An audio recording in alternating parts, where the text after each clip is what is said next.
新兵们刚刚通过考核，就要狗头老高履行承诺，真是胆大包天。看着老高无情的眼神，凌云质疑他不会兑现。二牛赶紧坐在地下，因为陶静拍了老虎的屁屁。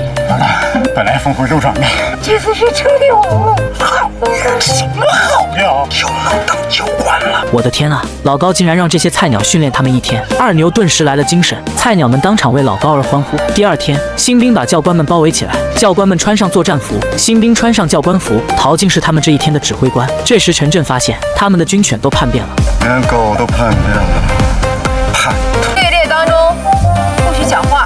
我的乖乖，看来陶静挺有指挥官的风范。只见他上前看了一下所有的教官，他做梦也没想到自己竟能训练教官，这简直是二牛所说的比逆天还要逆天。开始吧。沈鸿飞举行第一个科目，武装越野10公里开始。10公里跑，开始！老高一声令下，所有老队员跑了出去，这让小鼠队高兴不已。第二个科目让教官们躺在水中，抬着木头训练。你们冷不冷啊？你们热不热啊？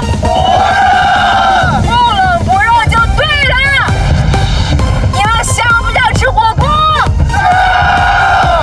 想就对了。看来这群教官很配合。很快到了第3个科目，段卫兵在训练，二牛他们却在玩斗地主。突然，猛虎突击队扛着轮胎跑了过来，时间真是让新兵意想不到。他们这个项目可不像被我们玩了一天呢。他们的确是几个人，可段卫兵觉得不难，因为他也可以。沈鸿飞叫他不要吹牛，单兵你我可以。可是全队能保持这样的队形，最后还能冲刺，他们绝对办不到。这真是一群牲口啊！正直这才知道为什么特警突击队总是鼻子朝天。现在看来确实有这个资格。很快他们到达终点，沈鸿飞看了一下表，才知道他们全部合格。